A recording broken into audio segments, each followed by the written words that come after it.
আবারও ছড়াচ্ছে করোনা ভাইরাসের সংক্রমণ। ভারত, চীন সহ এশিয়ায় দ্রুত বাড়ছে মৃত্যুর সংখ্যা। এবার কি আরো ভয়ঙ্কর রূপে ফিরবে?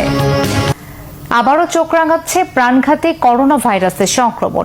এশিয়ায় বিশেষ করে ভারত, চীন, সিঙ্গাপুর, হংকং, থাইল্যান্ডে লাফিয়ে লাফিয়ে বাড়ছে সংক্রমণ আর মৃত্যুর সংখ্যা।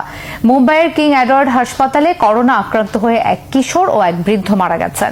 ভারতের স্বাস্থ্য মন্ত্রণালয় নিশ্চিত করেছে 19 মে অন্তত 93 জনের শরীরে করোনার জীবাণু শনাক্ত করা হয়েছে। আর 12 মে থেকে এক সপ্তাহে করোনা আক্রান্তের সংখ্যা 250 ছাড়িয়েছে। সংক্রমণের হার সবচেয়ে বেশি কেরালা, মহারাষ্ট্র আর তামিলনাড়ুতে। বিশ্ব স্বাস্থ্য সংস্থা জানিয়েছে কোভিড-19 এর নতুন ধরন JN.1 ছাড়াও এর উপধরন খুব দ্রুত ছড়াচ্ছে। এর আগে খুব দ্রুত ছড়িয়ে পড়া করোনার প্রাণঘাতী ধরন ওমিক্রনের সাথে এর মিল আছে। চীন, সিঙ্গাপুর, হংকংয়েও করোনার সংক্রমণ নাজুক দিকে মোড় নিচ্ছে।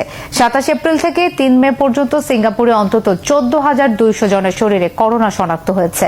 গড়ে প্রতিদিন করোনার উপসর্গ নিয়ে হাসপাতালে ভর্তি হওয়া রোগীর সংখ্যা 102 থেকে 133-এ পৌঁছেছে। থাইল্যান্ডে 11 থেকে 17 মে পর্যন্ত 33,000-এরও বেশি মানুষের শরীরে করোনা শনাক্ত হয়েছে।